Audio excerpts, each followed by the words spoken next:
You were sitting there and you were cradling this book. I think it was either The Story of Us or Blizzard of One. It was Blizzard of One. It was Blizzard of One. And he was holding it like this. And his face was, I mean, it sounds kind of Edwardian or whatever, but his face was like actually quite flushed. And he was holding it and he looked up at me and he said, I'm trembling.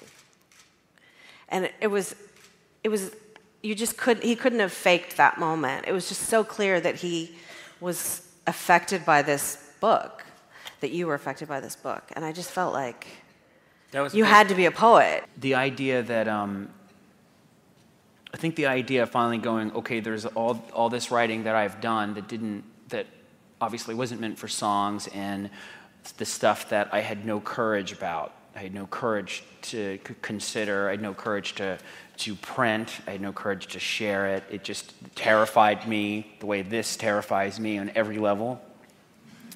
I was drawn to it, and I knew that I needed to deal with that because I was drawn to it, but I was fucking scared of it too.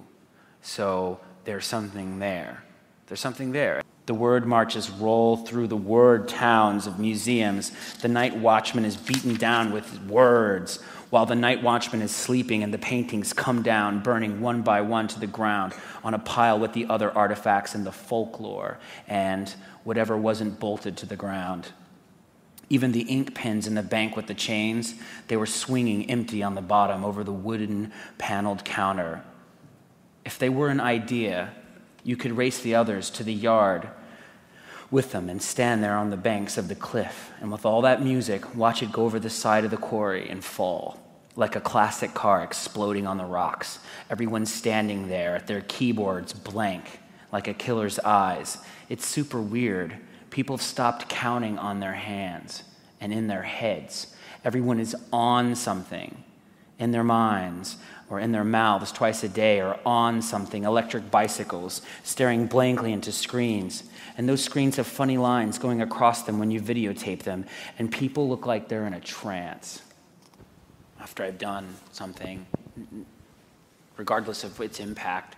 It's great when I hear stuff that it affected somebody in a positive way, because a good amount of the stuff, as you probably are well aware of, is some dark, fucking cold shit. But there's room for that. The pink elephant, he's all dirty. You know what I mean? I should write that down. Let's write that down.